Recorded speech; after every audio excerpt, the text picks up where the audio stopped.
ನೋಡಿ, ಮೊನ್ನೆ ಅರ್ಚಕ ಆಯಿತು, ಇವತ್ತು ಆಟೋ ಚಾಲಕ. ದರ್ಶನ್ ಮೇಲೆ ಅಭಿಮಾನಿಗಳ ಹುಚ್ಚಾಭಿಮಾನ ಇದು. ಬಳ್ಳಾರಿಯಲ್ಲಿ ಅರ್ಚಕ, ವಿಜಯನಗರದಲ್ಲಿ ಚಾಲಕ. ಕೈದಿ ನಂಬರ್ 6106.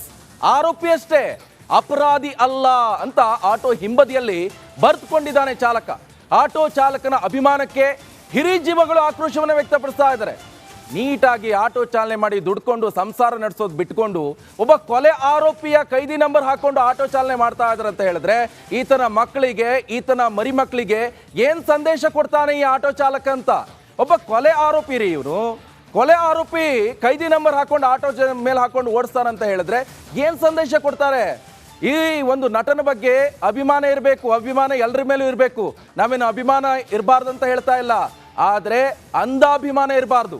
ಅಂಧಾಭಿಮಾನ ಇದ್ರೆ ಏನಾಗತ್ತಂತ ಹೇಳಿದ್ರೆ ಇಂಥದ್ದೇ ಆಗೋದು ನೋಡಿ. ಕಣ್ಣಿಗೇನು ಕಾಣಿಸಲ್ಲ. ಆತ ಆರೋಪಿಯಷ್ಟೇ, ಅಪರಾಧಿ ಅಲ್ಲ ಅಂತ ಆಟೋ ಹಿಂಬದಿಯಲ್ಲಿ ಕೈದಿ ನಂಬರ್ 6106 ಅಂತ ಹಾಕೊಂಡು ಓಡಿಸ್ತಾ ಇದ್ದಾನೆ. ಮೊನ್ನೆ ಅರ್ಚಕನ ದೃಶ್ಯ ಕೂಡ ನೀವು ನೋಡ್ತಾ ಇರ್ಬೋದು. ಅರ್ಚಕ ಏನ್ ಮಾಡಿದ ಅಂತ ಹೇಳಿದ್ರೆ ದೇವರ ಮುಂಭಾಗದಲ್ಲಿ ದರ್ಶನ್ ಫೋಟೋವನ್ನ ಇಟ್ಕೊಂಡು ಪೂಜೆ ಮಾಡಿದ್ದಾನೆ. ಯಾರೀತ? ಅದು ಕೂಡ ಧಾರ್ಮಿಕ ದತ್ತಿ ಇಲಾಖೆಗೆ ಸೇರುವಂತ ದೇವಸ್ಥಾನ. ಏನು ಇವ್ರದ್ದ ದೇವಸ್ಥಾನ ಅಲ್ಲ. ಸಾರ್ವಜನಿಕರು ಬರ್ತಾರೆ, ಕೈ ಮುಗಿತಾರೆ. ಒಬ್ರು ಆಕ್ರೋಶವನ್ನ ವ್ಯಕ್ತಪಡಿಸಿ ಈಗ ಆ ಅರ್ಚಕನನ್ನೇ ಈಗ ಅಮಾನತು ಮಾಡಿದ್ದಾರೆ.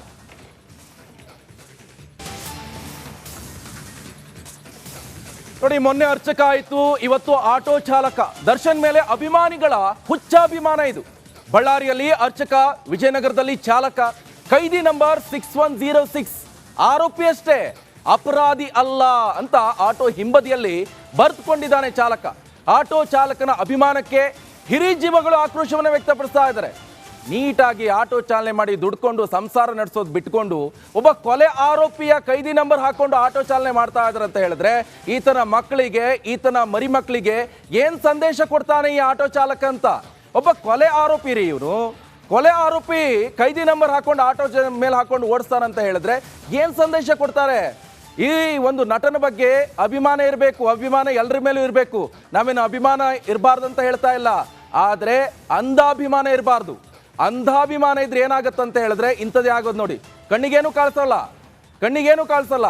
ಆತ ಆರೋಪಿಯಷ್ಟೇ, ಅಪರಾಧಿ ಅಲ್ಲ ಅಂತ ಆಟೋ ಹಿಂಬದಿಯಲ್ಲಿ ಕೈದಿ ನಂಬರ್ 6106 ಅಂತ ಹಾಕೊಂಡು ಓಡಿಸ್ತಾ ಇದ್ದಾನೆ.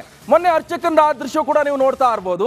ಅರ್ಚಕ ಏನ್ ಮಾಡಿದ ಅಂತ ಹೇಳಿದ್ರೆ ದೇವರ ಮುಂಭಾಗದಲ್ಲಿ ದರ್ಶನ್ ಫೋಟೋವನ್ನ ಇಟ್ಕೊಂಡು ಪೂಜೆ ಮಾಡಿದ್ದಾನೆ. ಯಾರೀತ? ಅದು ಕೂಡ ಧಾರ್ಮಿಕ ದತ್ತಿ ಇಲಾಖೆಗೆ ಸೇರುವಂತ ದೇವಸ್ಥಾನ. ಏನು ಇವ್ರದ್ದ ದೇವಸ್ಥಾನ ಅಲ್ಲ. ಸಾರ್ವಜನಿಕರು ಬರ್ತಾರೆ, ಕೈ ಮುಗಿತಾರೆ. ಒಬ್ರು ಆಕ್ರೋಶವನ್ನ ವ್ಯಕ್ತಪಡಿಸಿ ಈಗ ಆ ಅರ್ಚಕನನ್ನೇ ಈಗ ಅಮಾನತು ಮಾಡಿದ್ದಾರೆ. ಒಂದು ಗಾದೆ ಮಾತಿದೆ, ಹುಟ್ಟುಗುಣ ಸತ್ರು ಬಿಡಲ್ವಾ ಅಂತ. ಈ ಕಂಬಿ ಹಿಂದಿದ್ರು ಕೂಡ ಈಗ ಬುದ್ಧಿ ಕಲಿತಾ ಇಲ್ವಾ ಹಾಗಾದ್ರೆ ಈ ಜೋಡಿ? ಹಾಗಾದ್ರೆ ಪ್ರತ್ಯೇಕ ಬ್ಯಾರೆಕ್ ನಲ್ಲಿ ಇದ್ರು ಕೂಡ ದರ್ಶನ್ ಪವಿತ್ರ ಕಳ್ಳಾಟ ಇದು. ಜೈಲಿನಲ್ಲಿ ಸೀಕ್ರೆಟ್ ಆಗಿ ದರ್ಶನ್ ಆಗಿ ಪವಿತ್ರ ಭೇಟಿ. ಜೈಲಿನ ಆಸ್ಪತ್ರೆಯಲ್ಲಿ ಇಬ್ರು ಗುಪ್ತ ಮೀಟಿಂಗ್. ಈ ಆಸ್ಪತ್ರೆ ನೆನಪದಲ್ಲಿ ಮಾತುಕತೆ ನಡೆಸಿದ್ರ ಹಾಗಾದ್ರೆ ದರ್ಶನ್ ಜೊತೆಗೆ A1 ಆರೋಪಿ ಪವಿತ್ರ ಕದ್ದು ಮುಚ್ಚಿ ಭೇಟಿಯಾಗಿ ಗೆಳತಿಯನ್ನ ಮಾತನಾಡಿಸಿದ್ರ ಪೊರ್ಕಿ. ಹಾಗಾದ್ರೆ ಇಬ್ಬರನ್ನ ಭೇಟಿ ಮಾಡಿಸ್ತಿರುವಂತ ಆ ಅಧಿಕಾರಿ ಯಾರು? ಇದಕ್ಕೂ ಡೀಲ್ ಮಾಡ್ಕೊಂಡ್ರೆ ಹಾಗಾದ್ರೆ ಜೈಲು ಅಧಿಕಾರಿಗಳು ಎನ್ನುವಂತ ಪ್ರಶ್ನೆ. ಕಾರಣ ಹೊರಗಡೆ ಇರುವಂತ ಪೊಲೀಸ್ನವರು ಪಾಪ ಕಷ್ಟಪಟ್ಟು ಯಾರ್ಯಾರನ್ನೂ ಹಿಡ್ಕೊಂಡ್ಬಂದು ಒಳಗಡೆ ಹಾಕ್ತಾರೆ. ಜೊತೆಗೆ ಇವ್ರೇನ್ ಮಾಡ್ತಾರೆ ಅಂತ ಒಳಗಡೆ ಇರೋರು ಇದೇ ಮಾಡೋದ ಕೆಲಸ. ಹಾಗಾದ್ರೆ ಈ ಬಗ್ಗೆ ಹೆಚ್ಚಿನ ಡೀಟೇಲ್ಸ್ ಅನ್ನ ಕೊಡ್ತಾರೆ ನಮ್ಮ ಪ್ರತಿನಿಧಿ ನವೀನ್. ನೇರ ಸಂಪರ್ಕದಲ್ಲಿ ಜಾಯ್ನ್ ಆಗಿದ್ದಾರೆ. ನವೀನ್, ಏನ್ ಕತೆ ಅದು? ಹೊರಗಡೆ ಇರುವಂತ ಪೊಲೀಸ್ನವರು ನಿಷ್ಠಾವಂತ ಕೆಲಸ ಮಾಡಿದ್ರೆ ಒಳಗಡೆ ಇರೋರು ಆರಾಮಿಂದ ಇದ್ದವರು ಈ ಡೀಲ್ ಮಾಡ್ತಾ ಇರೋ ಕೆಲಸನ ಸದ್ಯ ಏನ್ ಅಪ್ಡೇಟ್ಸ್ ಲಭ್ಯವಾಗ್ತಾ ಇದೆ ಈ ಬಗ್ಗೆ?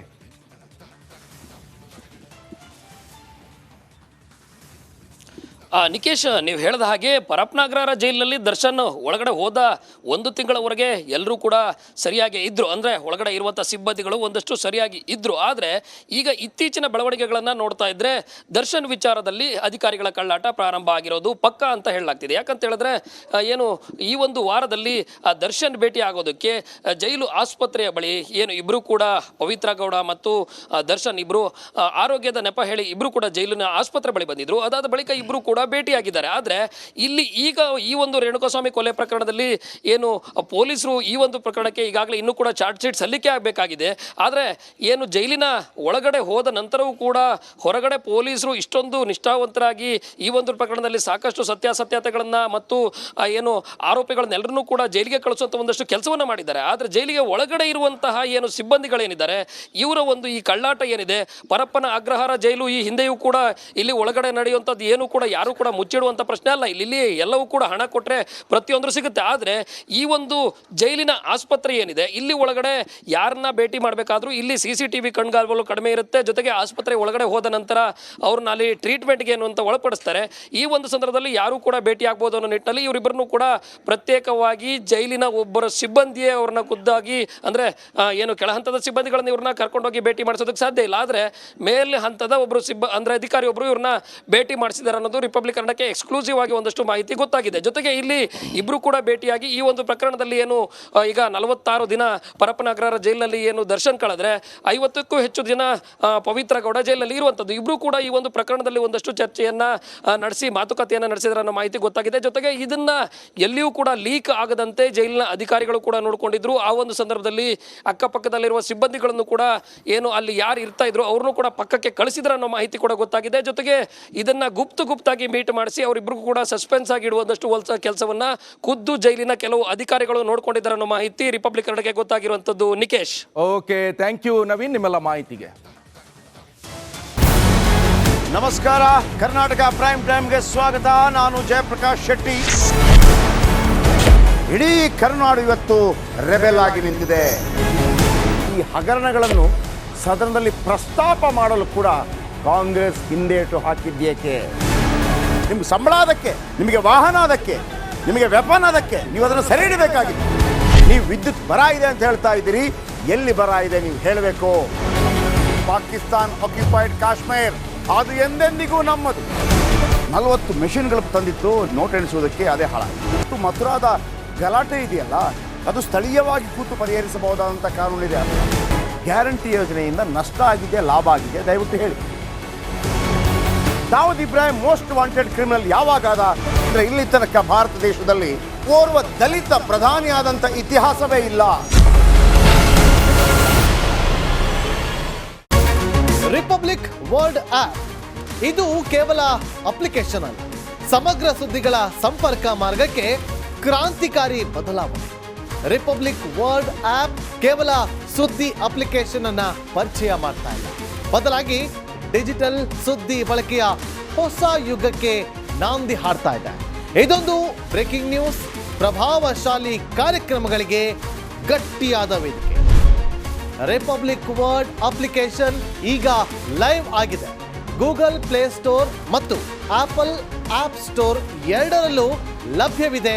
ಈಗಲೇ ಡೌನ್ಲೋಡ್ ಮಾಡಿ.